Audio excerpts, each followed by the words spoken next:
22시간 전에 마감한 트레이더가 생생하게 전하는 글로벌 마켓 리뷰 델타원입니다. 그동안에 영상 업로드가 없어서 델타 주씨가 죽었나 살았나 깡통 찼나 궁금해도 하셨을 것 같은데요. 코로나 후유증이 있어서 목소리가 잘 안 나왔습니다.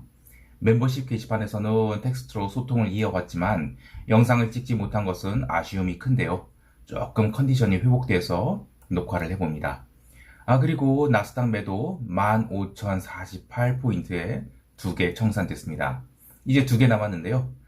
금요일 시장이 PPI 때문에 하락했을까요? 아니라고 봅니다. 트레이더의 관점이 무엇인지 아시아 세션부터 리뷰 갑니다. 우리 증시는 쿼드러플 동시 만기를 맞이해서 선물 미결제 약정이 그 어느 때보다도 텅텅 비어있는 상태로 첫 거래일을 시작하였는데요.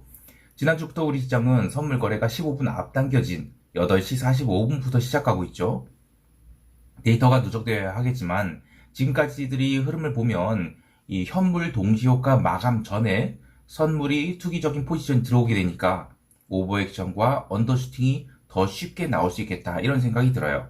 이렇게 되면 네이키드 트레이더보다는 현선물 연계 매매가 가능한 트레이더들이나 중장기 추세를 잡는 포지션 트레이더들에게 더 유리해진 것 같아요. 그러니까 어떤 형태가 되었든 개인들에게는 불리한 면이 많아진 것이라 생각됩니다. 그런데 시장이 룰이 바뀌었다고 해서 정치인들 마냥 남 탓하면 안 되죠. 트레이더라면 적응을 하던 목표 이익을 줄이던 그마저도 못하겠으면 더 깨먹기 전에 빨리 다른 시장 찾아 떠나야 되죠. 자, 시장 이야기로 돌아와서 개장 초 외국인들이 15분 동안 선물 매수를 3천억을 쐈어요. 그러니까 시장이 3포인트 넘게 대폭등을 했죠. 그런데 그게 전부였어요. 이후 시장은 줄기차게 밀렸고 외국인이 후속 현물 매수세가 들어오지 않으니 결국 사실상이 종가 저가로 끝나버렸습니다. 물론 점심 이후로 외국인들이 선물을 적극 매수하면서 베이시스를 당겨 올렸지만 그럼에도 불구하고 마켓 센티먼트를 개선시키는 데는 실패했어요. 오늘 이 시장 흐름에서 중요하게 봐야 될 몇 가지를 이야기할게요. 첫 번째는 이번 9월물은 쿼드러플 옵션 만기예요. 그래서 컨버전이나 리버셜 같은 선물 옵션 혹은 주식 옵션 연계 차익 거래가 적극적으로 쌓일 수 있는 월물입니다. 변동성 또한 바닥권에 근접한 수치로 출발을 했는데 이렇게 되면 콜옵션이 됐던 풋옵션이 됐던 미결제 약정이 모인 상황에서 일중 혹은 2박 3일짜리 추세가 나올 가능성이 큽니다. 즉 일방적 하락도 일방적 상승도 어렵지만 그렇다고 해서 시장이 가두리일 거라 생각하고 배째라 양매도 했다가는 배째기 직전까지 갈 수 있다는 것이죠. 그런 의미에서 오늘 오전 30분 동안 시장을 빠르게 들어올린 뒤 하루 종일 콜옵션 매도가 360, 357, 355의 행사가에서 대량으로 쌓인 것은 의미 있는 흐름이라고 할 수 있겠습니다. 즉 위쪽 뚜껑 닫았다는 얘기입니다. 두 번째는 8월물이 특징이었던 현물 바스켓 내에 2차전지 아웃퍼폼이 해소되는 과정이 9월물에서도 이어질 가능성이 크다는 것입니다. 차트를 보면서 얘기할게요. 이거는 이제 뭐냐면 코스피 200 지수와 나머지 몇 가지 섹터를 이제 비교한 것인데 이 재밌는 게 이 포스코홀딩스가 긱스 기준, 그러니까 그 산업 분류 표준 기준으로는 이 화면에서의 이 노란색 스틸 앤 머티리얼스 섹터에 속하죠. 자, 보시면 여전히 포스코홀딩스 때문에 철강 금속 섹터가 상대적으로 지금 나머지 섹터를 아웃퍼폼 중이에요. 그래서 이렇게 인덱스 내 포지션 스위칭, 즉 포스코홀딩스를 포함한 이 철강 금속 업종이 조정을 받게 되고 그런 사이에 나머지들이 올라오게 된다. 그러면 지수 자체는 크게 내리지 않아요. 그래서 변동성이 살아나지 못하면서 점점 흘러내리거나 아니면 일중으로 또는 2박 3일짜리 포지션 교체 목적이 급락 혹은 급등이 나올 수 있는 거예요. 특히 8월물에서는 2차 전지를 따라가기 위한 델타 헤지 목적이 선물 매수가 들어갔다가 모두 청산된 것으로 보고 있거든요. 그래서 이제는 신규로 델타 헤지 목적이 선물 매수는 들어올 가능성이 낮다고 봐요. 안타까운 것은 리테일 매수자들이 기관과 외국인이 물량 바지를 얼마나 해줄지에 따라서 인덱스 전체가 가라앉는 속도나 크기가 결정될 것 같은데요. 결국에는 하향 안정화되는 박스 장세가 9월에도 이어질 것으로 보고 있는 것입니다. 세 번째는 외국인들이 IT에 대한 시각이 변하고 있다는 생각이 들어요. 이번 2분기 실적 발표 시즌에 엔비디아가 살짝 막가기 시작한 등 과매수네요. 이거 잘못 썼네. 과매수 국면이 해소되는 상황에서 삼전이나 TSMC 모두 의미 있게 쳐맞고 있죠. 요건가요? 아, 예. 요게 노란색이 삼성전자, 그리고 주황색이 TSMC예요. 모두 다 같이 쳐맞고 있죠. 자, 그래서 이제 금요일에 삼성전자 외국인 매도가 1200억 나왔는데, 이거 무시할 수 없다는 생각이 들어요. 연기금은 7만원 이상에서 계속 매도를 했죠. 그리고 8월 들어서 하루도 빠지지 않고 연기금이 삼성전자 매일 그냥 몇백억 단위로 쳐팔고 있는 것. 이것도 무시할 수 없죠. 맞대리 아저씨가 이 리테일들을 2차 전지로 몰아넣은 것을 뭐 어떻게 해석해야 될지 모르겠어요. 그런데 외국인과 기관이 3전 매도를 2년 전에는 리테일들이 잘 받아줬죠. 자, 이제 리테일들이 2차 전지에 꽉 물려갖고 3전을 받아내지 못하게 될 경우, 그러면 어쨌든 시총 1등이랑 3등이 눌리면 우리 시장의 위쪽은 꽉 막혔다라고 할 수 있겠죠. 이거 개구리가 삶아지기 시작한 것 같아요.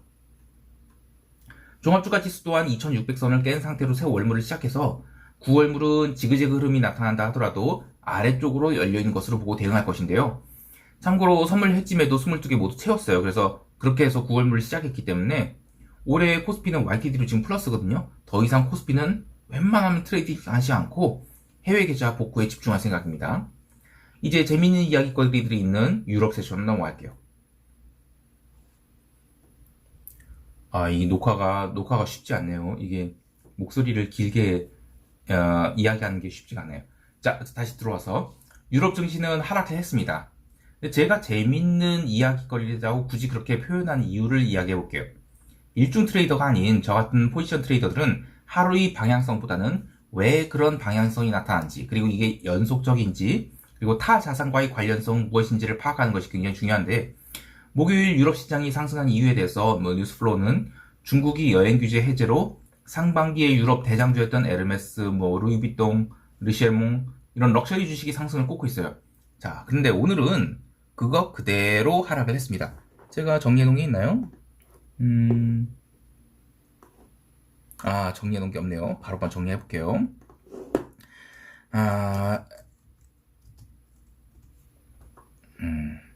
에르메스, 그 다음에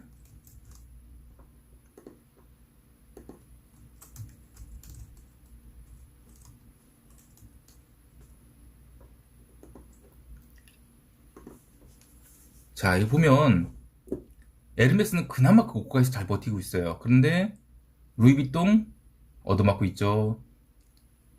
이 리쉐몽 얘는 반등 못해요. 그래서 이게 뭐냐면, 저는 그 중국 때문에 다시 올라갔다? 이건 아닌 것 같고, 그대로 밀려났어요. 저는 중국 이슈는 이제 사실상 그 유럽에서 더 이상 역할을 하지 못할 것 같아요. 그리고 시장의 하락 이유에 대해서 오늘 금일 같은 경우에는 미국 CPI에서 PPI 보니까 이거 페드가 타이트한 정책을 지속하겠구나 라면서 밀렸다라고 하는데, 근데 유럽이나 미국이나 생각보다 하락폭이 커요. 하락폭이 적어요. 이것은 뭐냐면, 시장이 축이 하락으로 기울었다기보다는 상반기 주도주, 예를 들면 이제 유럽 같은 경우에 럭셔리 주식이었죠. 그리고 미국 같은 경우에 AI 내러티브가 묻은 그런 매니피션트 세븐 주식들, 그런 것이 있는데, 그런 것들이 저물어 가고 하반기에 새로운 주도주가 등장할 준비를 하고 있다. 이런 신호가 될 수 있어요. 부평은 물론 많죠. 미국이나 유럽이나 채권 시장 계속 망가져가고 있는 상황에서 과연 주식 시장에 볕이 들 수 있을까? 이런 생각이 들겠지만, 냉정하게 보면 장기 채권이 밀리고 있을 뿐 단기 채권은 나름 또 버티고 있어요. 자, 그래서 이제 주식시장 참여자라면 남은 하반기 동안 기존 보유 포트폴리오를 계속 뭉개느니 단기 채권을 편입을 해갖고 이익을 고정시키려 할 생각이고, 그럴 것 같아요. 그리고 포트폴리오가 언더웨이 되어 있는 매니저들이라면 상반기에 매력적이었던 포트폴리오를 입질하는 게 아니라 소외받았던 업종을 처질러서 하반기에 그나마 시장 수익률을 맞춰보려는 게 아닌가, 그런 생각이 들어요. 그런 의미에서 최근에 제약바이오 섹터가 꿈틀대는 것은 의미 있다라고 볼 수 있겠습니다. 자, 또 유럽 증시가 재밌게 느껴지는 것은 미국을 포함해 대부분의 증시 변동성은 다시 지하실을 향해 내려가고 있어요. 그런데 자, 유럽 증시 변동성을 볼게요. 요게 위스탁스. 얘네들은 거의 빠진 게 없습니다. 18포인트라는 여전히 높은 수준을 유지하고 있죠. 아무래도 이 천연가스 관련 변동성이 남아있는 등 유로존은 인플레이션 라운드 2가 남아있는 거 아니냐, 요런 우려도 있는 것 같은데, 근데 올해 3월과 같은 변동성 폭발장을 기대하는 것은 무리라고 보죠. 달리 이야기하면 유로존 주식은 저점 매수가 가능한 매력적인 구간에 도달한 것 같아요. 즉 새로운 주도주가 어떤 업종에서 나타날지 모르지만 변동성 측면에서 본다면 유럽 증시는 입지를 해봐도 되지 않을까라는 생각이 들어요. 통화시장은 그동안 나름 버티던 유로화가 PPI 발표와 함께 스탑로스가 나오면서 눌린 것을 제외하고는 특별히 큰 흐름이 없었어요. 채권 시장을 보면 미국 생산자 물가지수 발표 이후 장기채 중심으로 레벨 다운이 있었습니다. 그런데 유럽 세션에서부터 유로존 장기 채권이 밀리기 시작했고, 그래서 PPI 때문에 채권이 밀렸다기보다는 8월 이후 계속되고 있는 장단기 스프레드 역전이 해소되는 그런 흐름이 연장이라고 보고 있어요. 요거는 투텐 스프레드예요. 그런데 이거 과했다고 보죠. 이게 정상화되는 과정. 그러니까 이 위로 갈지, 제로 이상으로 올라갈지, 이건 모르겠어요. 그러나, 어쨌든, 그동안에 과도하게 2년 국채가 비쌌던 저렴했던 상황이 이젠 좀 해소되고, 즉, 2년 국채는 그대로 유지하되, 장기 국채가 가격이 떨어지는, 그래서 스프레드 역전이 해소되는 그런 상황이 나올 것으로 보고 있습니다. 사실 이게 하반기 투자의 중요한 포인트가 될 것 같아요. 어제 멤버십 게시판에서 얘기했듯이, 목요일에 있었던 미국 30년 국채 입찰 폭망했죠. 그래서 장기물 국채에 대한 레벨 다운이 진행되는 게 이게 단지 장기금리가 올라가는 문제가 아니라 페드의 인플레이션에 대한 인식이 시장 참여자들의 인식과는 동떨어진 게 아닌가 이런 것, 그리고 장기 국채의 신뢰성에 대한 시장 참여자들이 의구심을 갖기 시작한 거 이 두 가지를 좀 신경 써봐야 될 것 같아요. 일단은 페드 대 빌 에크먼은 에크먼 1승으로 출발이에요. 자, 이제 미국 세션 넘어갈게요. 힘드네요. 미국 지수 선물은 유럽 세션 시작하면서 힘이 빠지기 시작해서 PPI 발표 때 나스닥이 마이너스 1%를 넘는 하락이 나왔는데, 본장 들어서는 나름 반등을 시도하려는 등락이 있었어요. 하지만 결국 유럽 마감 직전 언더슈팅이 나오면서 15,037포인트까지 하락하게 됩니다. 저는 이번 하락의 목표를 단기적으로 61선을 살짝 언더슈팅하는 15,048포인트로 잡았어요. 이거 제가 지나가서 얘기한 게 아니라 멤버십 게시판 내내 제가 떠들었던 겁니다. 길게 끌고 가던 숏포지션 중에서 2개를 15,048포인트에 청산을 했습니다. 이번 조정에서는 6개까지 늘렸어요. 근데 그런 걸 먹튀 해가면서 지난 폭등장에서의 손실을 3분의 1은 깠습니다. 그래도 당장 이 목요일이 CPI 발표 때만 해도 나스닥을 스트레이트로 1.5%를 급등시켰는데 참 짜증났었죠. 이번에 숏을 쌓은 것이 15,800포인트대요. 그리고 7월의 고점에서 8월 중순이 되어가는 지금 7월의 상승분은 사실상 다 되돌려주는 그런 구간만큼은 다시 챙겨 먹을 수 있어서 다행이에요. 자, 오늘 시황들을 보면 대부분 미국 PPI 때문에 어쩌고저쩌고 할 텐데, 아니 시장에서 언제부터 PPI를 챙겨봤다고 그렇습니까? CPI, PPI 스프레드 이야기만 해도 머리 아프다고 하는데 말이죠. 제가 주장하고 있는 것은 CPI도 PPI도 문제가 아니고 그냥 7월 중순까지 시장을 당긴 내러티브들이 그런 시장 내러티브들한테서 시장 참여자들이 깨어나고 있다, 이런 거라고 생각합니다. 특히 수요일에 엔비디아를 의미있게 마이너스 5% 깐 게 아주 중요한 신호였다고 봐요. 물론 트레이딩을 하는 실무자 입장에서 본다면 수요일에 숏을 봐서 들어갔다 하더라도 목요일이 CPI 발표에 상당히 스트레스를 받았겠지만, 목요일에 시장이 오를 때는 호가 없이 올라간 것이었어요. 그래서 23시 이후에는 숏을 쌓기 시작해야 된다라고 생각을 해요. 이런 게 포지션 트레이더의 장점입니다. 일중 매매한 입장에서는 도저히 그 시간에 숏을 잡을 수 없죠. 그런데 포지션 트레이딩을 하는 사람들한테는 숏을 잡을 굉장히 좋은 기회가 되는 겁니다. 미국 시장은 이것 말고도 재미있는 것이 많았어요. 나스닥이 월중 저가를 갱신하고 있음에도 불구하고 나스닥 변동성은 내렸습니다. 네, 이거 볼게요 한번. 요게 나스닥인데 이게 61선 깨버렸잖아요. 사실 미국에서는 이제 51선 많이 봐요. 51선, 101선, 200선 이런 거 많이 보는데, 그런데 깼어요. 자, 그런데 나스닥 변동성은 내렸습니다. 네. 이렇게 되면 그것도 그러니까 내린 게 종가 저가로 내려버렸어요. 그러면서 이제 나스닥 선물이 이제 61선 깬 게, 이러면 61선에서 반등을 해도 급반등은 없다는 거예요. 혹여 언더슈팅이 나온다 그러면 그 자리는 굉장히 중요한 중기 반등이 저점이 될 수 있어요. 여기에 더해서 S&P 변동성, 가관입니다. 다음 주 수요일이 이제 변동성 선물 8월물 만기예요. 변동성 선물이 8월물 같은 경우에는 0.5포인트 콘텐고, 근데 9월물로 보면 2.2포인트 콘텐고예요. 그러니까 다음 주 미국과 유럽이 선물 옵션 만기 때 변동성을 띄우지 않은 채 주구장창 살살 누르기, 아니면 몇 차례의 급등구 또 그 눌림 이런 걸 반복하더라도 결국에는 S&P도 61선을 기간 조정으로 마감시키겠다 이런 겁니다. 하락을 본다 하더라도 가장 좋은 것은 콜매도로 대응하는 것이고, 그런데 네이키드로 콜매도 때린다? 그것도 피곤하게 만들 것 같고, 풋매수자는 아예 말할 것도 없이 하락을 맞췄어도 먹은 게 하나도 없거나 아니면 손실을 보게 만드는 그런 피곤한 장이 될 것 같아요. 자, 그런데 이것을 다른 관점에서 해석한다면 유럽과 마찬가지로 상반기에 내러티브가 과했던 섹터가 저물고 새로운 섹터가 주도주로 부상할 준비를 하고 있다, 이렇게 볼 수 있어요. 만약에 시장이 급락이 나올 것 같으면 변동성이 이미 살아서 날뛰고 있어야 되죠. 달리 말해서 시장 급락에 대한 해지 수요가 적극적으로 들어와야 됩니다. 물론 저는 9월 중순에서 10월 사이에 한 번쯤 언더슈팅이 나올 수 있다, 이런 생각하고 있어요. 근데 일단 당장 다음 주 미국 옵션 만기까지는 별일이 있겠나 싶어요. 그 비만 치료제 마운자로를 앞세운 일라이 릴리가 지금 신고가 갱신 중이죠. 그래서 새로운 내러티브 만들고 있는데, 꼴뚜기가 뛰니까 망둥어 뛴다고 이 제약 바이오 섹터가 살살 살아나고 있는 게, 시장은 당장은 밀어낼 생각 없다, 이런 인식을 주고 있어요. 물론 단기금리도 계속 높은 수준을 유지하고 있고 또 장기금리마저 올라간다면 분명 맛이 갈 섹터들이 생기겠지만, 애당초 7월 중순까지 시장이 오버액션한 동안은 시장 참여자들은 뒷일은 생각하지 않고 질러댔죠. 마찬가지로 고금리 시대의 부작용은 시장 심리가 완전히 망가지기 전까지는 수면 위로 드러나지 않을 것으로 보고 있습니다.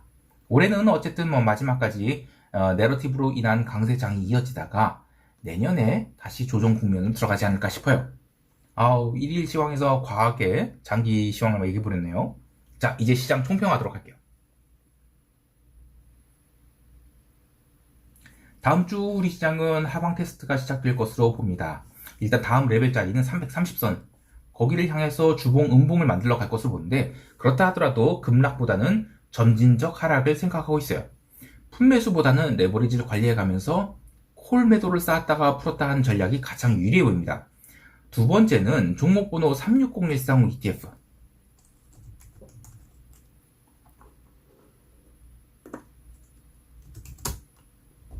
네, 요거 보면 지금 딱 수렴해 있죠.